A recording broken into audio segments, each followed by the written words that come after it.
paz do Senhor, galera, como é que vocês estão? E aí, tranquilinhos, de boa, na paz de Deus? Aqui quem tá falando é o Dani, e como é bom estar aqui com vocês mais uma vez, compartilhando a palavra do Senhor, aquilo que Deus tem colocado no meu coração. Hoje a gente vai, então vou passar sobre 2 Crônicas, do 16 ao 19, mas eu queria trazer algo que vai nortear aquilo que eu vou compartilhar, que tá lá no 15, no 2, ele diz assim: o Senhor está com vocês quando vocês estão com Ele. Se o buscarem, Ele deixará que o encontre, mas se o abandonarem, Ele os abandonará. E a gente vê que isso é algo que realmente norteia, né, a vida do rei Asa e do seu filho, né, que então viraria o rei também Josafá. E aí ali no 16 a gente já vê os reflexos disso, né? O rei Asa, ele foi um rei, acredito eu, que bom, na maior parte do tempo. Ele buscou o Senhor, fez aquilo que era agradável aos olhos do Senhor. E então houve paz durante o seu reinado, né? Ou seja, ele buscou o Senhor e o encontrou. E sabemos que nosso Deus é um Deus de paz. Mas então, aí ali no 16 a gente vê que Israel invade Judá, né, e tudo. E aí o rei Asa, ao invés de fazer novamente aquilo que ele já havia feito antes, que é buscar o Senhor, correr para o Senhor, ele busca uma aliança com o mundo. Não literalmente o mundo, assim, sabe, no sentido ruim, mas tipo, algo fora de Deus. Ele busca uma aliança com outro rei. E aí o Senhor ele vai falar: tá bom, vai lá e se resolvam. Vocês estão aí? E a gente vê que a consequência disso, galera, não é boa, né?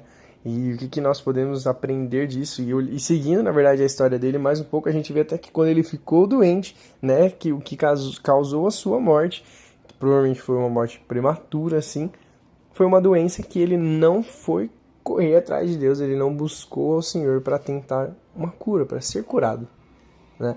E quantas vezes nós escolhemos fazer as coisas com a força dos nossos braços, nós contamos com os nossos recursos, com aquilo que nós acreditamos ser melhor e esquecemos de voltar os nossos olhos, os nossos corações ao Senhor, né? A palavra diz ali: se nós o buscarmos, nós o encontraremos.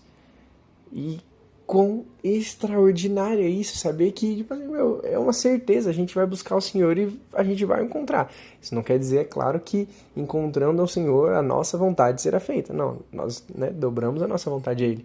Mas nele tudo é melhor. Então, aí beleza.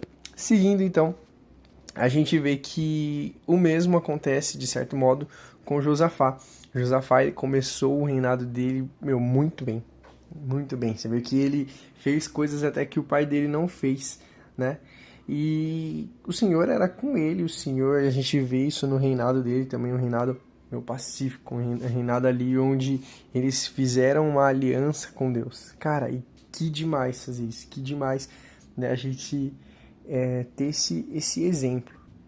Mas a gente vê ali então no 18, galera, que existia ali uma profecia, né, o nome do título do versículo é a profecia contra Acabe, e a gente vê que houve ali uma aliança, né, entre Josafá e Acabe, e a gente vê que isso não dá certo, né?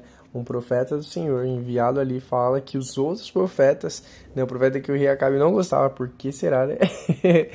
Que os outros profetas estão ali sendo influenciados por um espírito de enganação.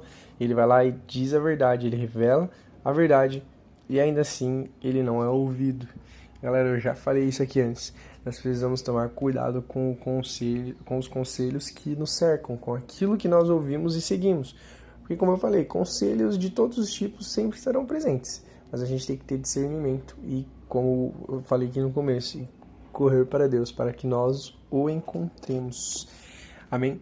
Então a gente vê ali no 19, para finalizar, no versículo 9. Vocês devem servir com fidelidade e com o coração íntegro no temor do Senhor. Galera, mais um embasamento para nós, um norteamento de conduta pra gente. Como eu falei, a gente é chamado para realmente, né, nos é dado, na verdade, a possibilidade de nós buscarmos ao Senhor e o encontrarmos. E beleza, glória a Deus. Mas a nossa vida, o nosso ministério perante o Senhor, a nossa vida que serve realmente como um holofote para a glória de Deus, né? deve ser vivida de maneira íntegra e fiel, porque como o Senhor é fiel conosco, também assim devemos ser com Ele. Claro que, infelizmente, falhamos, mas precisamos ter em mente que sempre há um lugar para voltar. Sabe, a gente vê ali no 19, né, um pouquinho, quando, bem no começo, ele fala, né, será que você devia ajudar os ímpios e amar aqueles que odeiam o Senhor? Por causa disso, a ira do Senhor está sobre você. Contudo, existe em você algo de bom, pois você livrou essa terra dos postes sagrados e buscou a Deus de todo o seu coração. E foi isso, galera, a conduta íntegra de Josafá para com o Senhor, que o livrou da ira do Senhor. Amém? Vamos orar? Papai, nós te agradecemos, Senhor, porque Tu és bom, porque há um caminho, Senhor, há um lugar para nós nos achegarmos a Ti, Senhor. Guia-nos, Espírito Santo, até este lugar, que nossos olhos sejam abertos e possamos contemplar quem Tu és, Senhor.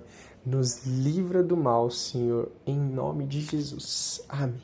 Deus abençoe, galera.